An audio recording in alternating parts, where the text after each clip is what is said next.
On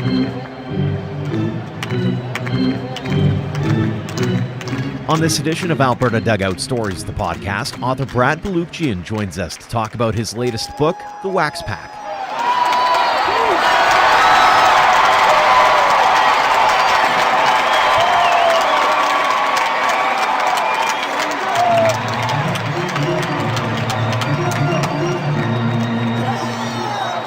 Welcome to episode 83 of Alberta Dugout Stories, the podcast. I'm Joe McFarland. We've been having a ton of fun over the last few weeks talking baseball cards. If you haven't already, head to albertadugoutstories.com as both Ian and I brought you our all-star teams of the best baseball cards from players who once played in this province, including the likes of Pat Borders, Edgar Martinez, Jason Giambi, Andre Dawson, amongst a host of others. We've been dubbing this series In the Cards, and Ian's also been working on some galleries of card sets from those days of affiliated baseball. The first one was with the 2002 Medicine Hat Blue Jays, and he's been working on a few others, including the Calgary Cannons, Edmonton Trappers, and Lethbridge Black Diamonds, among others. So to stick with that theme, we thought we'd talk to someone who recently wrote a book about the cardboard collectibles. Brad Balukjian's latest is called The Wax Pack, On the Open Road in Search of Baseball's Afterlife. It's a fascinating tale about tracking down former players found in a pack of old baseball cards to answer that fun question we sometimes ask ourselves: whatever happened to that guy? It led him across the country in what turned into what's been dubbed a part baseball nostalgia, part road trip travelogue that also finds him doing a little self-discovery. Interestingly, there are a few Alberta connections to the book. You would have heard former Toronto Blue Jay Rance Mullenix on episode 78 of the podcast, as he was a visitor to the Vauxhall Academy of Baseball's annual banquet. Gary Pettis patrolled the outfield for the Edmonton Trappers in 1983 and returned again in 1987, while longtime shortstop Gary Templeton managed Trappers in 2000. And Balukjian's boyhood idol Don Carmen pitched in 6 games for the Calgary Cannons back in 1993. So some great nostalgia, but also some great insight on life in our conversation here with author Brad Balukjian. Brad, thanks so much for joining us on the podcast. Well, thanks for having me, Joe. I appreciate it. Take us back to the very beginning and when you started thinking about, hey, maybe I want to write this book. So, I have always had, wanted to write a book. I think as a writer, you think about different book ideas and you play around with different things. And for me, I realized that sitting at a baseball game that the guys that I grew up with, the players from that era in the 80s, I used to know those guys so well because of their baseball cards. And I used to collect the cards as a kid, and I knew their statistics. And I mean, back then, we didn't, this pre-internet sort of baseball cards were our iPhone of the day, right? That's what we spent our time holding and, fixated on.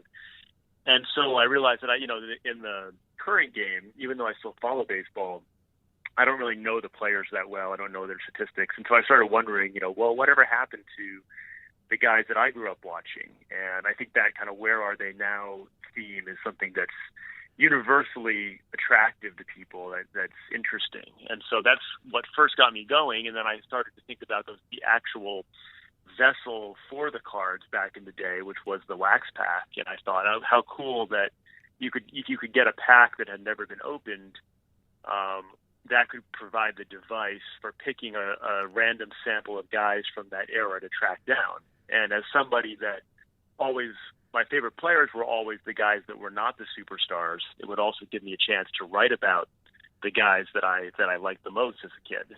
So that was kind of my entry point for the idea. Was there a specific player you had in mind right off the bat, or did you go out and actually buy a physical pack and say, hey, this is my starting point? Yeah, no, I made a deal that I was going to get a pack, and whatever, I would be constrained by whatever players were in that pack. But as I say in the book, in sort of the spirit of full disclosure, I did open up multiple packs, because if I just went with one and I got, half the guys had passed away or something, that wouldn't make for a very good book.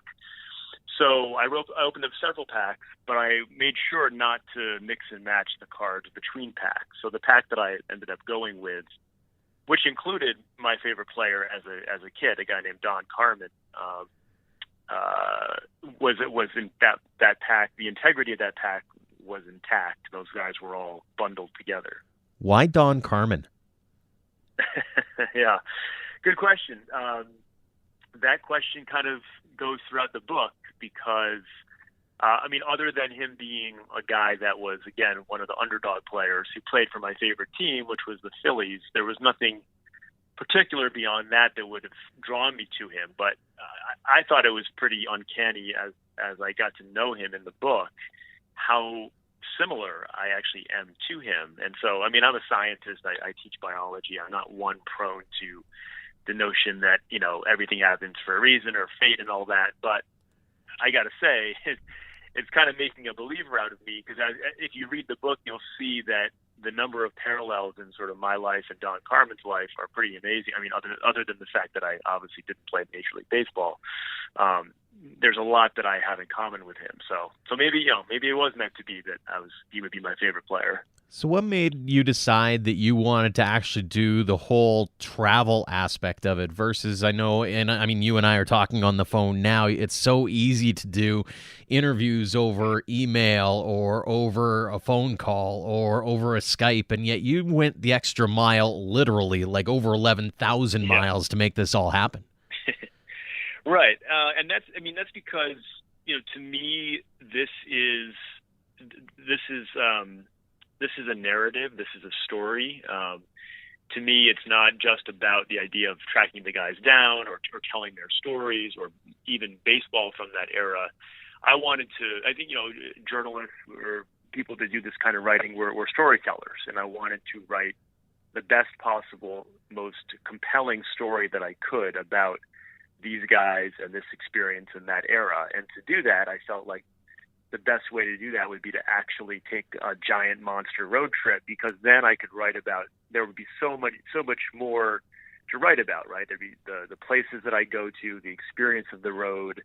And then it makes all, I think, right now we're in the middle of this whole pandemic and everyone's shut in, everyone's still communicating over phone and, Zoom and all these things. But I think everyone's collectively experiencing like it's nothing like the in-person thing, right? Mm-hmm. We can talk to each other through digital means, but it's nowhere near the experience of being face to face. And I knew that as a writer, that I would have such a much better experience and product if I went out and actually met these guys face to face. And I could use all the senses and describe the settings that I was in and read someone's emotions, right? It's really hard to read someone's emotion even through a webcam. It's different. And so that was ultimately what I wanted to do is tell a story about people and about human emotion and not just about baseball. And I think that the best way to accomplish that is to get out there and do it in person. Do you have a specific favorite chapter? Yeah, and definitely the Don Carmen. Well, there's actually two chapters about him. One where I go back to the tiny town of 200 people in western Oklahoma where he grew up, and literally find like his home, where the house he grew, what's left of the house he grew up in, and meet his mom and his coach, and kind of set the stage with his backstory. And then I go a later chapter to Naples, Florida, and meet him in person where he lives now, and end up going to the zoo with him. And that's where we have this, I think, what's the highlight of the book, which is, this encounter meeting my own hero, but then having things so kind of flipped in that all of a sudden this guy who was my hero is so open and so vulnerable with me to the point where within an hour of meeting him, he's crying in front of me, which, you could never expect that, right? Mm. How challenging was it to put a book like this together where you have so many different variables at play, whether it be, the specific players or the logistics of actually getting to some of these places or trying to actually track them down, but even beyond that is to convince them that, hey, here's the book and here's the idea, and I hope you're willing to play ball here. Yeah, all those things were there multiple challenges, as you say, in different ways. But I tried to use that as an asset in the book, in that when a guy wouldn't talk to me or I couldn't get to somebody or, I somehow, ran into a roadblock, like I just wrote about that in the narrative. Like that became part of the story, right? And I think that, stories are interesting because of conflict. You know, if you have a story about everything going great, everyone's a great guy, it's pretty boring. So my approach was be as honest and real as possible. I'm kind of like, as someone who has no particular special connection or background in sports writing, I am kind of like the everyman, you know, who has this opportunity or I'm making an opportunity, it wasn't handed to me, to meet these guys that I idolized as a kid. And then, you know, where doors get slammed in my face, sometimes literally, like, I'm just going to write about that. And that's part of the story. And I think embracing that honesty, you know, makes it a much better, more compelling read. Was it difficult from a personal standpoint in kind of coming to grips with your own self, whether it be, you know, meeting up with people that from your distant past, or as I've read as well as you come to terms with your own battle with OCD as an example? Yeah, no, I mean, I looked at this as an opportunity to explore, you know, my own life and you know, when I take the trip, I'm in my mid-30s, and there's a nice parallel there because all these players, you know, they all had to retire around the same age in their mid-30s because they were done, and that's when your skills leave you as an athlete. Mm-hmm. And so, you know, here I am in my mid-30s, and at one time I would have thought, I'll be married and have kids by then, and no, I'm still single and still on my own, no kids, and so I kind of at this crossroads in my life, or where do I go next? And all my friends are, you know, getting married, having kids, and so I use that as a way to explore sort of my own life and asking the players, well, what happened to you when you were my age? And you had to kind of go through your own crossroads because they were done playing, and then they have the rest of their lives in front of them, and yet, like, they can no longer do the one thing that they were trained to do their whole life and play baseball. So I like this, playing with this theme of, you know, kind of these guys now as my own mentors in a way. And then I, you know, reflect a lot in the book about, as you said, you know, meeting up with the woman I once thought I would marry, and seeing her again on the trip, and going back past the place where I had gone through this intensive OCD therapy, and you know, drawing parallels between sort of my own struggles with OCD and anxiety, and the kind of anxiety that these guys dealt with, both on the field and off the field. Did you learn something about yourself along all the paths that you took?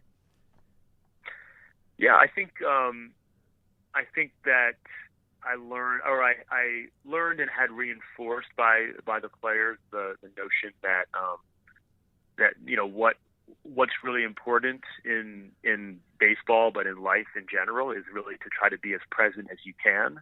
You know, I call baseball players accidental Buddhists, because even without realizing it, they were able to be so successful and to get to the major leagues because they were so good at living in the moment, living in the present. You know, immediately forgetting the failure that came in their last at bat, and, you know, not worrying about the game tomorrow. I think we can all learn from that, right? That we only have control over so much, and, you know, that's whatever's right in front of us and the behavior we take. So I'd say that was one lesson. The other one is that it's kind of heartening to know that, or to realize that we all have a lot more in common with baseball players than we ever realized, and that part of this process in meeting these guys and having them be so open with me was demystifying them as these kind of like gods, right? And they're just people that deal with the same shit that you and I deal with, and that kind of is a nice thing to realize. Did you find yourself in awe at times where you went, I wasn't expecting that out of this player? Yeah, definitely.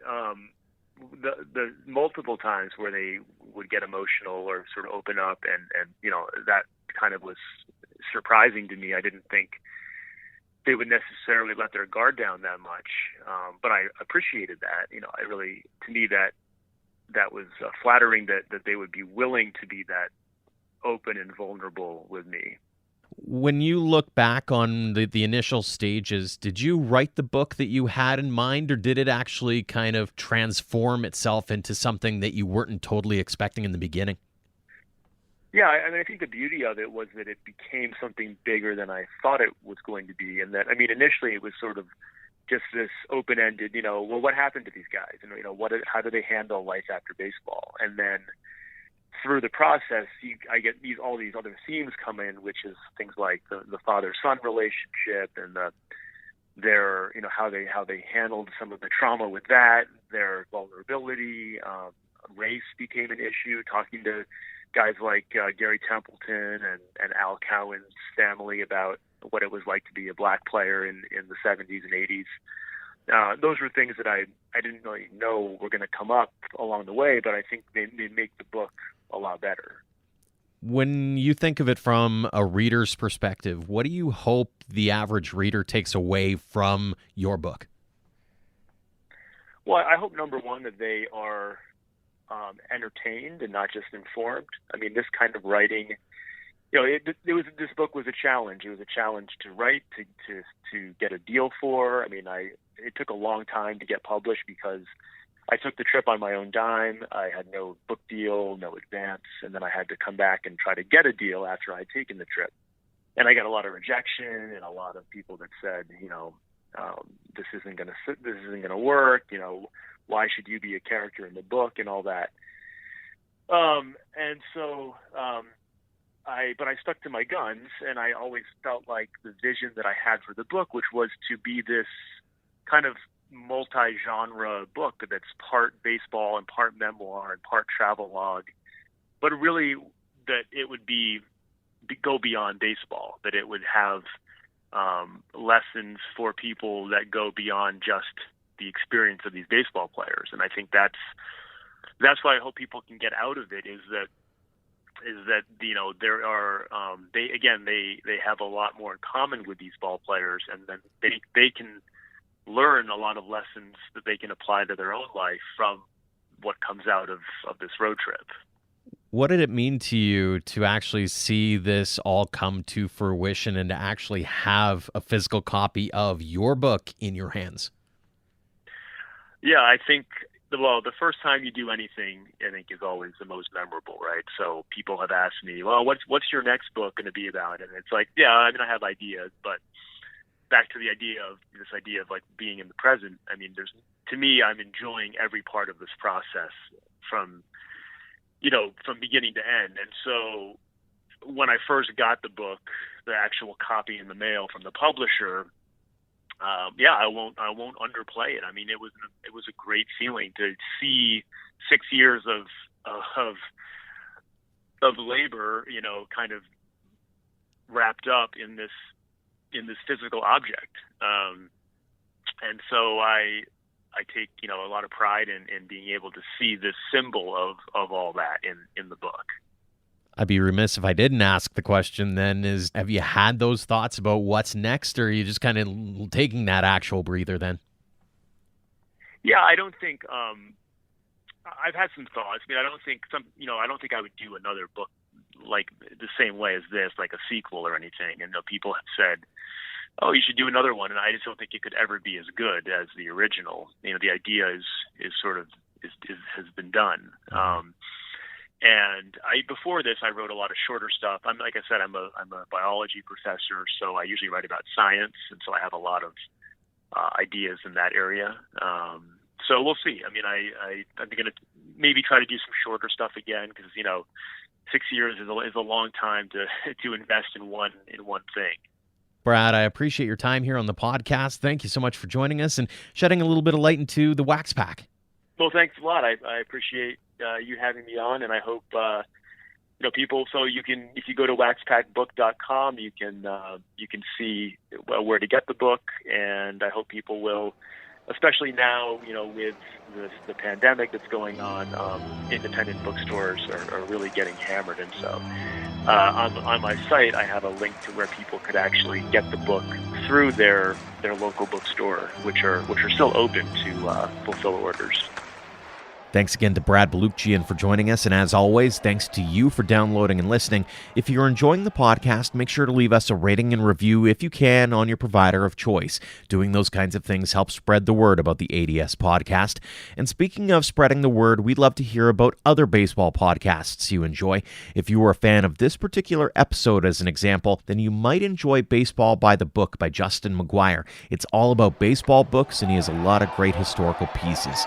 We know a lot of you are getting a little antsy to watch some baseball as we wait out the coronavirus pandemic, and we're right there with you. In the meantime, we're hoping to provide you with as much content as we can through the podcast and the website. Again, thank you for all of your support, no matter the platform of Alberta Dugout Stories.